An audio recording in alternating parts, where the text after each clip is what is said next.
Okay, people, this is chapter 21. It is called Attack and Counterattack. The morning after the trouble at the fountain, Dune awoke to a clamor rising through his window from the front of the hotel. He looked out, but he could see only the tops of people's heads, all clustered around the front steps. He ran downstairs with his shirt still unbuttoned, flapping around him to see what was happening. The doors of the hotel stood open. Through them, he saw a heap of trash had been dumped on the front steps. He went closer and looked. The pile seemed to consist of rotten vegetables and filthy rags scattered all over the shiny green leaves and sharp twigs and long creepers pulled up by their dirty roots. Dune stared at it with the same sick feeling he'd had when he saw the black words on the hotel walls. It wasn't so much the pile itself that made him feel sick. It was that whoever did this hated the people of Ember, and hated Dune himself in particular. This was an act of revenge. He went outside, edging around the pile. Clary was standing on the step below it, peering down at the leaves and branches. "Why would they bother to scatter leaves on everything?" she said. "And they're all the same kind, too." She picked up a sprig and looked closely at the bright green leaves, rubbing them between her fingers, sniffing them. "Strange," she said. But most people were too upset to pay attention to the contents of the pile. An angry buzz filled the air, and now and then one voice or another rose above the rest. "This is an outrage!" It was a clear, sharp voice. Tick's, Dune was sure. Then a high voice. "I hate them! I hate them!" That must be Lizzie. And sure enough, there she was, standing near Tick, dunking her shoes in a bucket of water to get dirt stains off. After a while, Tick climbed the steps and clapped his hands. "All right, everyone," he called. "We've been attacked again, and this is worse than the first time. It's a disgusting insult, and it fills us with rage. But all we can do right now is get this mess off our doorstep. Let's get busy and clean it up." Everyone did.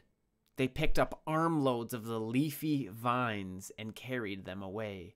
They shoved the garbage down onto the ground and kicked it into the bushes. They brought buckets of water up from the river and sloshed them over the steps until everything was more or less clean. Tick supervised all this, calling out directions, though he didn't do any of the actual work himself, Dune noticed. Doesn't want to get his clothes dirty, thought Dune rather grumpily. When the cleanup was done, people stood around and argued.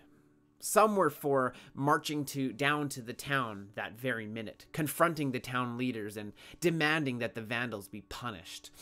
Other people said no, it wasn't good to cause trouble. It would just make everything more unpleasant, and anyway, it wasn't the whole village that was against them, only some of them. "But which ones?" someone yelled. "And how do we stop them? They have to be stopped." "I'm tired of being blamed and punished," cried someone else. "I'm tired of being starved." "And what about winter?" someone yelled. The word had spread, and people had added this to their list of grievances. "Are we just gonna sit here and take this treatment?" "No, no, no." Dune could see Tick moving through the crowd, bending to speak into the ear of one person and then another. As people listened, their eyes narrowed and their lips tightened, and they turned to Tick and nodded.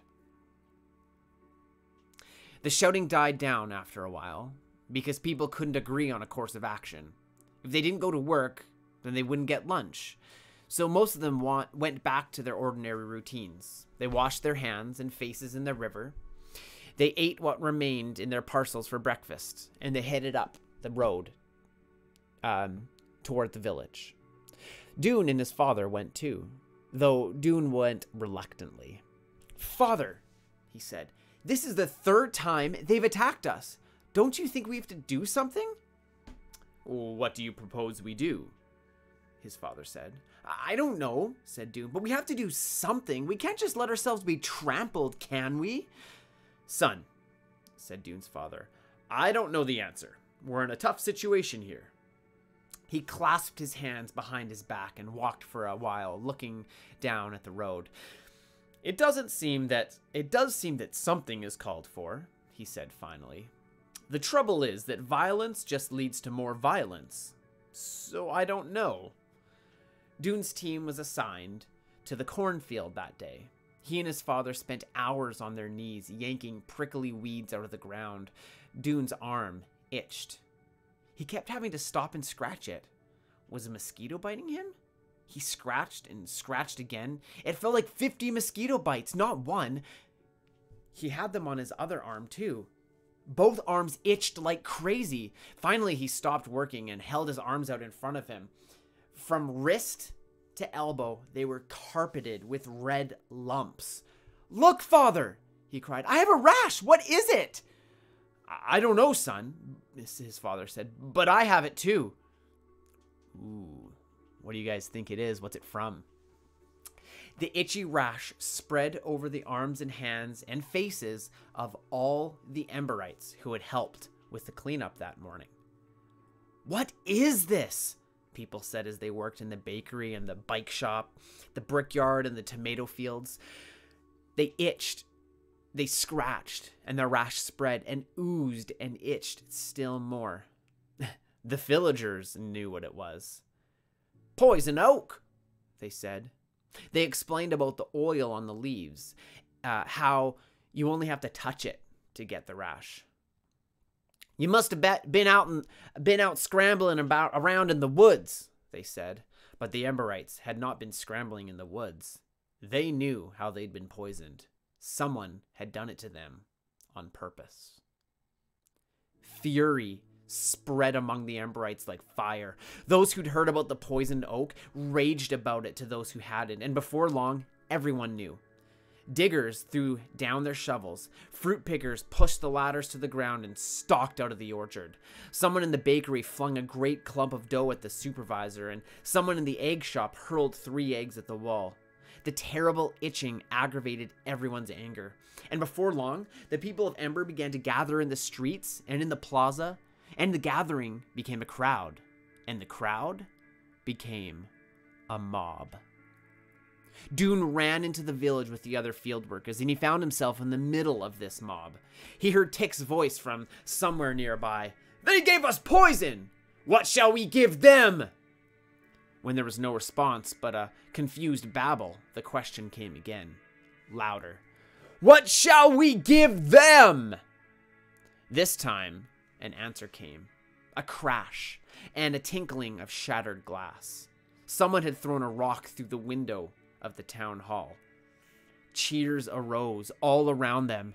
Dune saw people suddenly bending over, looking for rocks to throw. More crashes, more yells.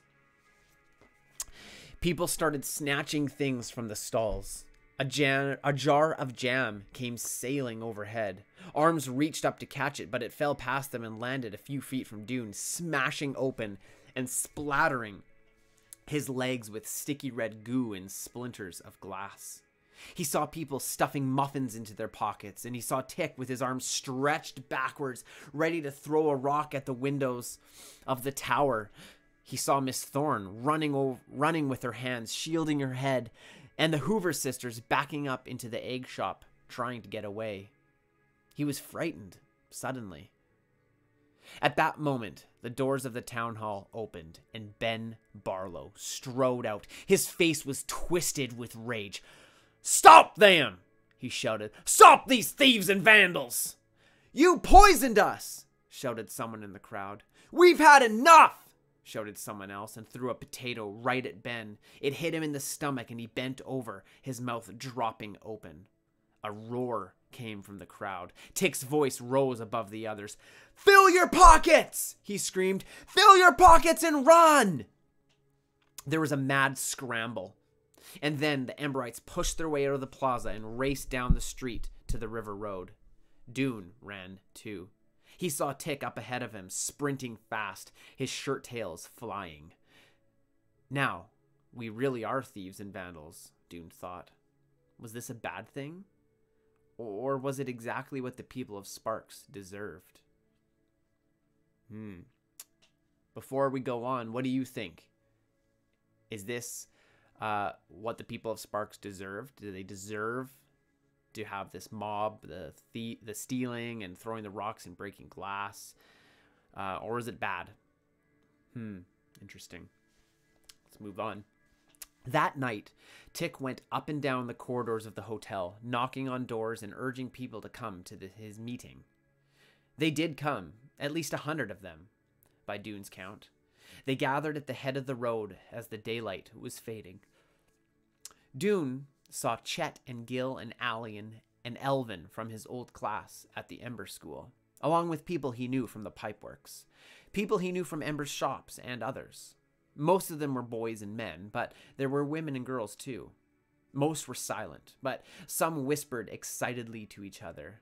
They formed a semicircle in front of Tick, who had climbed on to a tree stump.